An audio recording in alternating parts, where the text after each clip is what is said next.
Hi everyone, welcome to the Minutes of Content Strategy. I'm Alan Pringle of Scriptorium. I will be moderating today's webcast. Before I turn things over to Sarah O'Keefe, just wanted to go over a few housekeeping notes. First, participants are muted during the webcast, so if you have questions, and we do want your questions, please type them in the questions module of the GoToWebinar interface. So take some time right now, if you would, and find that questions area. There will be some polls during the webcast, and you will see a screen for voting during those polls. And that the polling web interface is separate from the questions interface. Also, we are recording this webcast, but your name and information will not be shown in the recording of the webcast. And with that, I'm going to turn things over to Sarah. Sarah, it's all yours. Thanks, Alan. Hi, everybody. Good morning, afternoon, evening, wherever you may be coming from. And special thanks to those of you that are logged in at inconvenient times for today. I wanted to talk today a little bit about the different aspects of content strategy and what that means to us in terms of building out our strategies. What do we need to do and how do we need to pull that together? This is a presentation that I first gave at the Intelligent Content Conference back in February of 2014. So thank you for coming. My name is Sarah O'Keefe. I am the founder and president of Scriptorium Publishing. We are a content strategy consultancy. That's the best description that we have these days. My particular interest is in the intersection or the collision of content publishing and technology. That's kind of where we live. How do we use content, how do we use technology to solve content problems in publishing? So let's talk for a minute about content strategy. There are lots and lots of definitions of content strategy, but I've tried to keep this as simple as possible. Content strategy is when you make business goals happen with your content. It is not specifically web content or marketing content, or for that matter, even content authored by your employees or your staff. And I should tell you, I spend most of my time working on technical content as opposed to marketing content, but these days we do see a slow convergence of technical and marketing roles. And the other key thing here is that there's nothing in this language, in this definition, that is language or locale specific. It doesn't say anything about English language information or information in a specific language. That becomes part of your strategy to figure out what you're going to do. And I did want to start with a poll here because I'm curious to see who we have on the line that is doing different languages. So in other words, is your content localized? Are you currently localizing your content? Do you know into how many languages? Do you know that you don't localize? Maybe you'll localize in the future, but you're not sure. If you wouldn't mind clicking the appropriate polling button, that would be great. Last time I did this, I had a large room full of people. I was able to actually look out there. And there was only a very, very small number of people that said, no, it won't happen ever. And I asked one person specifically, well, do you work for the government? And she said, why, yes, I do. And in fact, she had a very specialized kind of job with content that goes to a very limited set of people, and therefore they will not, in fact, ever localize that content. So let's take a look here. I've still got a couple coming in, so hit those buttons and we will make sure that we, I have nice round numbers. I'll close the poll. We'll see what we have here. So looks like half of you are localizing. 30% are, so 80% are saying either we're already localizing or we're headed in that direction, and about 20% are saying no, not going to happen, not ever. So I welcome our CIA presence. Thank you for being here. And let's move on and see what else we have here. One of the big problems I think we have right now is that our discipline as content strategists is still evolving. We're defining it, we're arguing about boundaries, and we don't quite know what we're dealing with because everybody's still trying to figure it out. And within that context, we have some pretty serious little issues. Sometimes we end up focusing maybe on the wrong thing. And this cartoon, I'm afraid, pretty much covers the situation. So when I started to think about content and content strategy and how to frame this for discussion, how can we figure out how to have these conversations and what we are trying to do, I actually went back to a very, very famous framework, which you've probably seen before, which is Maslow's hierarchy of needs. Most of you are probably familiar with this or have actually heard about it. The idea here is you have to address these needs in order, starting at the bottom. When people do not have shelter and warmth, they are not particularly interested in the top level of inner talents and creativity and fulfillment. So you have to address the basics before you can address the at the top of the pyramid. Now, many of you have probably seen a variation of Maslow's hierarchy. There's a very famous version of this that is called Maslow's hierarchy of conference needs, which looks something like this. Based on Maslow's pyramid, I decided that I wanted to try and build out a hierarchy of content needs, and that's what I've done here. Now, I'm actually not the only person that has done this. If you go out on the web and search on, sort of content hierarchy pyramid types of things, you will find at least one other one that was built by, I think, Hilary Marsh. So I decided to take a shot at the question of what do content needs look like, and this is what I came up with. So like Maslow, you have to start at the bottom, and every layer builds on the preceding layer. So the bottom layer is a prereq for everything that is above it, and so on. If we start at the very bottom, we have available content, content that is available. So the information exists, and the person who needs it has access to that particular information. If I need access to a particular piece of information about a product, I have to be able to find it, because otherwise, as far as I'm concerned, it doesn't exist. If it's behind a firewall that I don't know about, then it doesn't exist for me. It exists, but it's not available to me.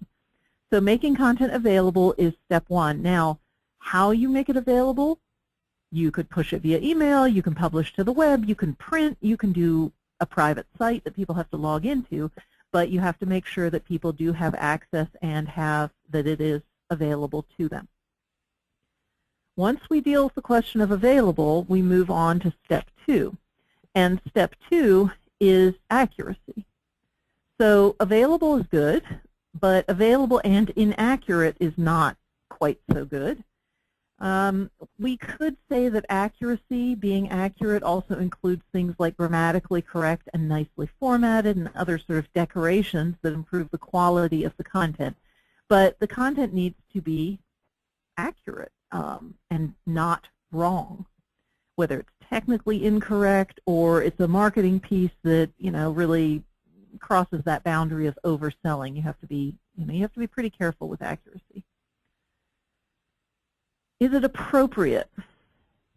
Now, appropriate is content in the right language, in the right format, at the right level of complexity, and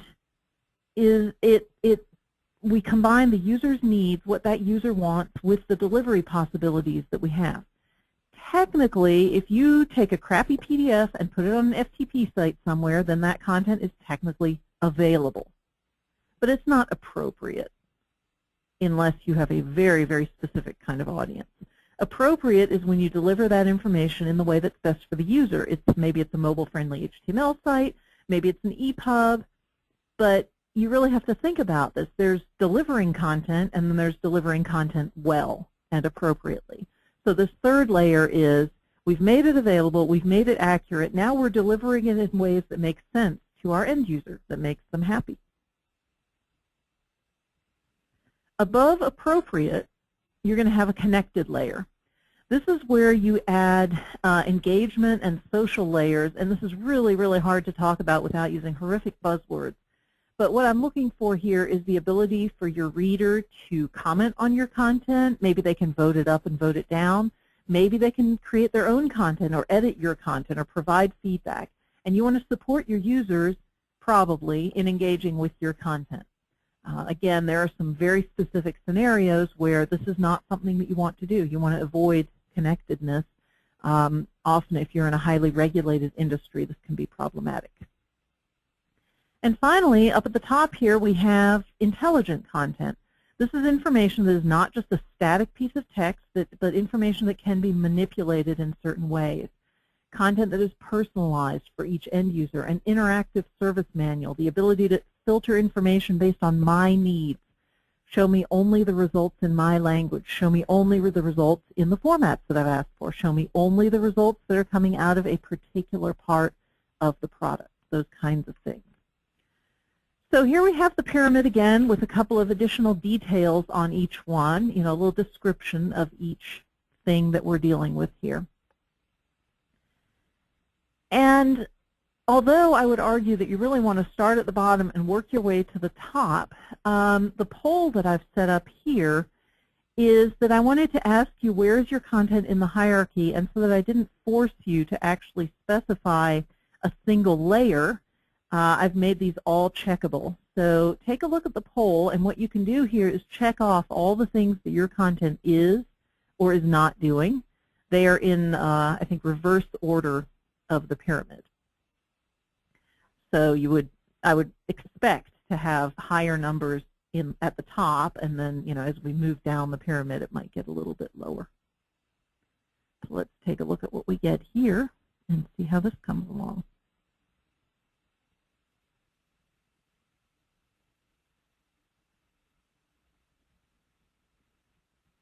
So I'm expecting that available will be a pretty high number, and then from there we'll just have to see. So let's take a look at our results here and see what we get. Okay, so 75% of you have content that is available, and then it's kind of downhill from there, which is more or less what I would expect. Now for those of you that are saying that it is not available and not accurate, which is something like a quarter to a third, do me a favor and pop into the questions area if you don't mind, and let me know what's going on there.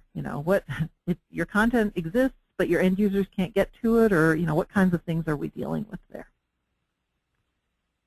All right, so thank you for that. That was interesting. I'm actually kind of surprised at the 75% available number, but I'll be interested to find out, if I can, what's going on there.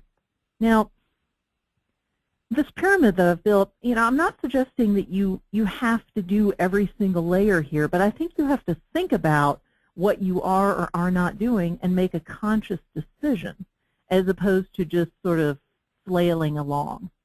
And that's going to tie back into this question of how do we build out a content strategy appropriately, because if you think about this, essentially your strategy needs to address all of these layers, or needs to decide you're not going to address a certain layer. We are not going to do connected content. That may be appropriate for your audience, but not making it available to the people who need it, I think, is highly, highly problematic. So I wanted to switch gears a little bit and talk about minimum viable content. Minimum viable content, you've probably heard of minimum viable product. And what I've done is I've taken that term and kind of applied it on the content side. So what does that actually mean? And it turns out that many of us are not actually doing minimum viable content. Let's break this down. Minimum viable content is a floor and not necessarily a ceiling. Most organizations don't even deliver the minimum, because the minimum is actually a spot. It's on the one end you have not enough, and on the other end you have too much. Somewhere in there is the right amount of content, and that's your minimum viable content, where you deliver what the users need, but not a whole lot more. Delivering too much is problematic because, for example, if you deliver too much information, search doesn't do as well because it's floundering through all this extra stuff that shouldn't be there. It costs more money to translate when you do more than the minimum. It is more expensive to manage the content if you have more than you should have. On the other hand, you don't want to do not enough. That takes you back to the right amount of content isn't available. They can't find the information they need because you haven't provided it, because you didn't provide the minimum. So that's minimum. Then we take a look at viable. Two things here. If you're in a regulated environment, you're worried about regulatory requirements. If you're not, then you're worried about, does it meet the business goals? How does it meet the business goals? What is the purpose? In what format is this content created or needed? In which languages? Who needs to create it? And how quickly must it be delivered, and how often does it change? That's the content velocity. Content velocity is an interesting problem because you just run into all sorts of issues there around making sure that the content is being updated, is being delivered, is meeting the deadlines that you have. Content. The content itself needs to be accurate, concise, and complete in the right format, the right language, and at the right time. So these 4 bullets are basically what constitutes minimum viable content. That's a big list.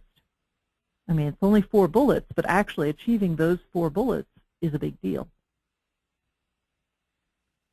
So we go back to looking at this as a graphical sort of thing, and you say, well, okay, on the one hand, we have not enough content versus too much content, and on the other axis, we have things that are so bad that they obstruct your business goals versus things that support your business goals. And if we graph minimum viable content on this, then ideally you want to be up there at the top. You want to have exactly the right amount of content, and you want to totally support the business goals. But I think you can happily settle for this, what I've called the zone of viable content. Maybe it's a little too much, maybe it's not quite enough. It does a pretty good job of supporting the business goals, but occasionally it doesn't do such a great job, and that's kind of where you land, and that's okay, because most of us are not delivering content that's perfect. Most of us. So we go back to minimum viable content, and you ask these long lists of questions. What do I need to do to stay out of trouble with the regulators? How do I advance the business goals? What is my purpose? What formats? What languages? Who are my resources? How often do I have to update this? How important is it for this content to be really, really, really accurate? And all of those questions together help you figure out what your minimum viable content looks like. Now, if we go back and we map that against the pyramid that I started with, then minimum viable content is the bottom 3. It has to be available, accurate, and appropriate, and those are mandatory. Connected and intelligent are nice, and for some people that may also be minimum viable. But for many people, those are, we need it, but it's not the minimum. We're going beyond the bare minimum. Now, when we start talking about content strategy in the world of marketing versus the world of tech comm versus other worlds, that's when we start to look at this pyramid, I think, and we can see why it is that we're having some issues across the different disciplines or the different variants of content strategy. The marketing emphasis nearly always is on appropriate and connected these days. So when we talk about marketing content strategy, we're asking questions about voice and tone, about content decisions, about positioning, usable information. I think the idea of not making content available in a marketing world is fairly ludicrous, because how are you going to market to somebody if they can't get your content? So that's just taken as a prereq. And, you know, I would argue that in marketing, accuracy is perhaps less of an emphasis than in certain other areas, although it is important to be accurate enough that people don't just read it and say, oh, you know, lies, lies, lies, and more lies. So the marketing emphasis lives somewhere between connected and appropriate. How do we get the right tone? How do we make some of these positioning decisions? Technical emphasis for tech comm is or has been almost always on accuracy, on technical content, on systems, on process, and on localization translation. That's where tech comm lives. And so when the web people, the web marketing people, and the technical people get together and they try to have a conversation about content strategy, this is the problem they run into. They're not talking about the same thing. We're talking about 2 different things, and we have a lot of trouble with, you know, actually intersecting those 2 things and having that conversation.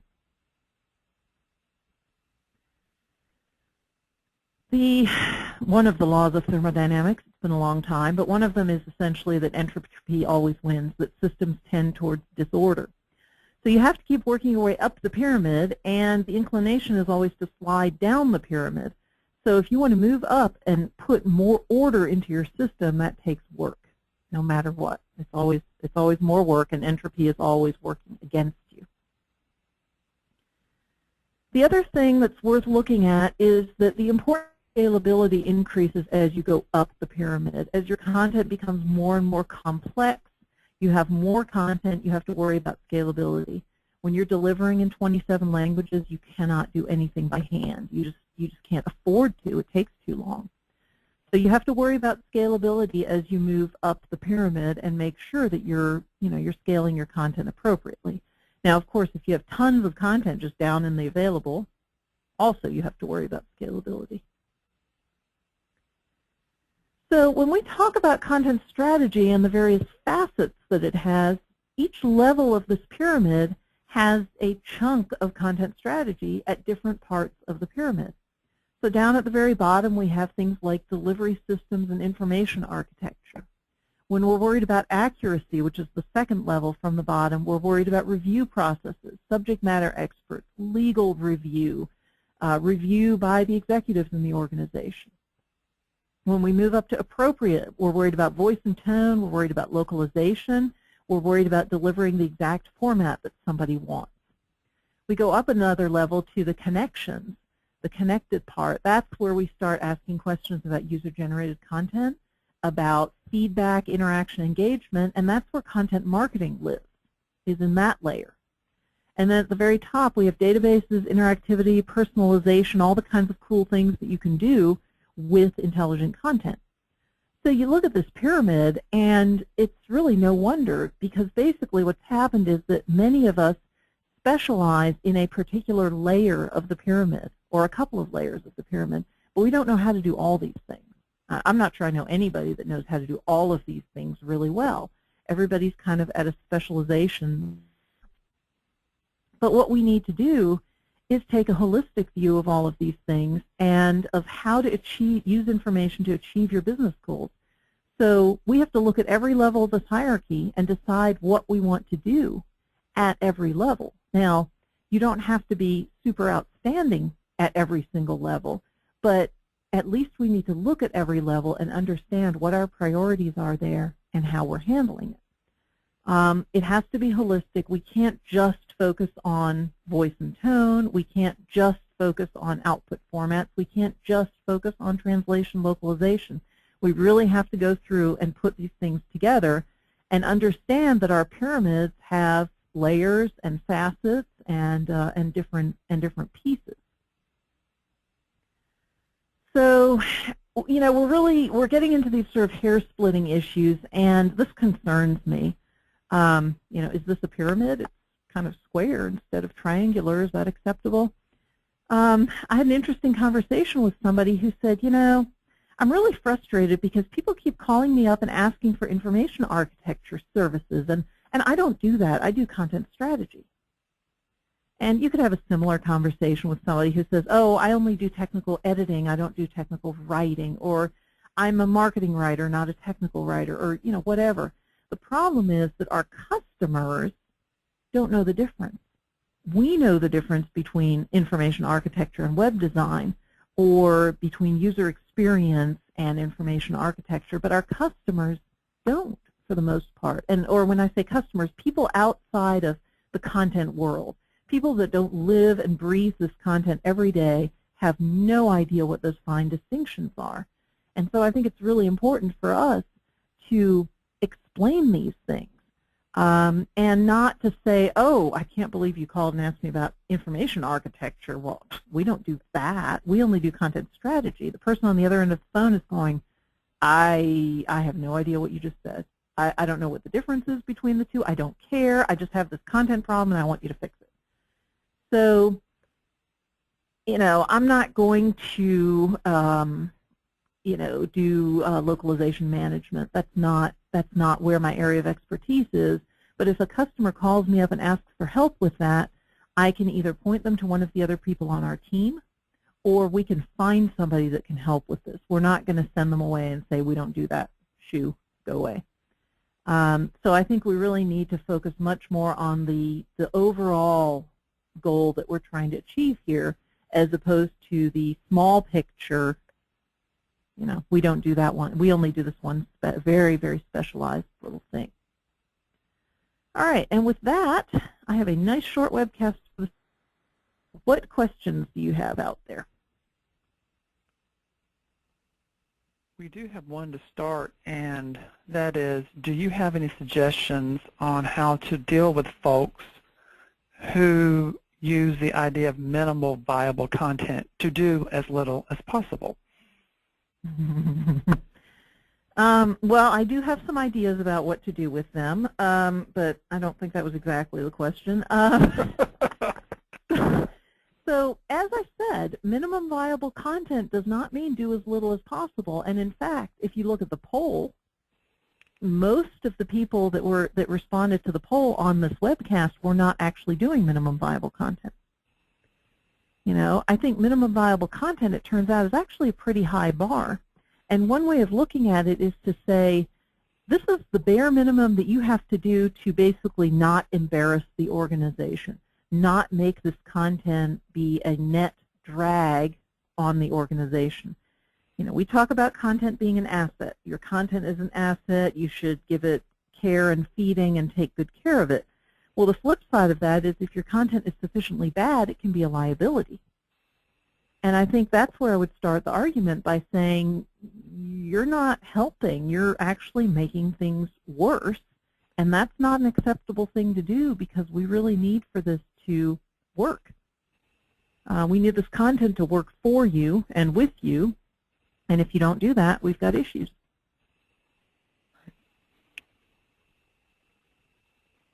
Any other questions?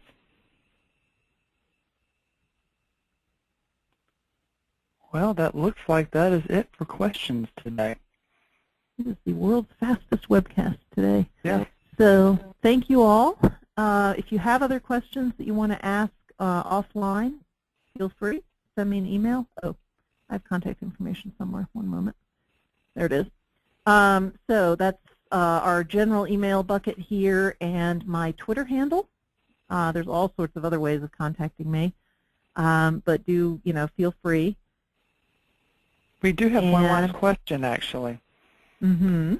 And that is, what recommendations would you have for a delivery mechanism for content? Can a bad delivery strategy negate great content? That's a really, really good question. So let's start from the back here. Can a bad delivery strategy with great content is better than a great delivery strategy with terrible content? All right, because if the content is terrible, there's no helping anything. If the content is great, but you're delivering it in 2,000-page PDFs, that's pretty suboptimal, but at least the content is good once I wait 45 minutes for the PDF to open.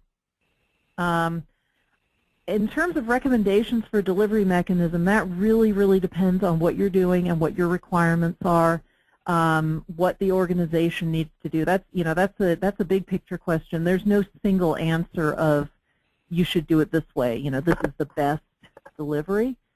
But I would say that I would pay a lot of attention to what your customers want, what kinds of deliveries they are asking for. And I would definitely pay attention to mobile delivery, because that is something that customers are starting to assume that content should be available on their mobile devices. And if it isn't, or if it's a horrible experience on a mobile device, they get very, very cranky. But I think I would argue that great content comes, you know, before figuring out delivery. Now that said, there's bad delivery and there's no delivery. So if it is in fact the case that your customers can't get to the content at all, then that does negate your great content, because they're not seeing it. So therefore it doesn't exist. It's kind of like the tree in the forest and the one hand clapping. But, you know, simply delivering it in a way that's kind of icky, but at least they can get to it, is better than delivering it in something really, really spiffy, but the content is bad. Good question. We do have another question. I have a hard time getting marketing and research and development to work together on content. Any advice, or is this an age-old problem? I don't think it's either or. It is an age-old problem. The place where I would look for some convergence is, if you have it, something like product marketing, product management. The product management people are the ones who tend to define the product and figure out this is what we think will sell. The marketing people should have some insight on what actually sells and what they can actually do. I would also look at the structure of the organization. They probably don't report to the same people. You know, you've probably got a VP of engineering or a CTO, and you've probably got a VP of marketing or a CMO. And if those two people don't talk to each other, then you've got some issues because there's not a push from the top for these groups to actually work together. So if possible, you want to get the executives aligned in a way that they're all pushing in the same direction. The other thing that you can potentially do is try to build some bridges between, in your case, marketing and R&D, but this is true for any cross-departmental kind of thing. You know, find the right people, do some small projects, show some successes, and from there get some momentum and move forward and maybe get some official approval to do whatever it is that you need to do.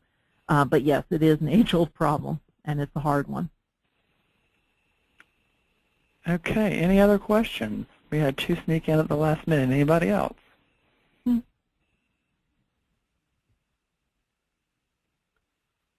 Well, for now, that looks like here's another one. Ask and you shall receive. Does the hierarchy in content strategy change for multimedia, namely video, formats? I don't think so.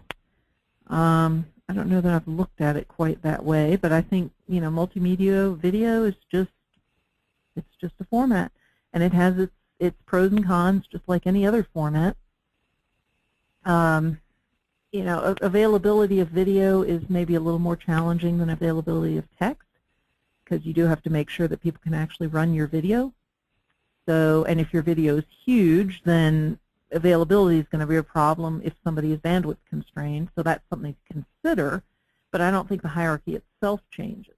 It's just a question of how do you appropriately deal with video as a format for content delivery, and what kinds of content are most appropriate in video, how do you address the localization issues. I think it's all the same question. Yeah, that was a long way of saying no.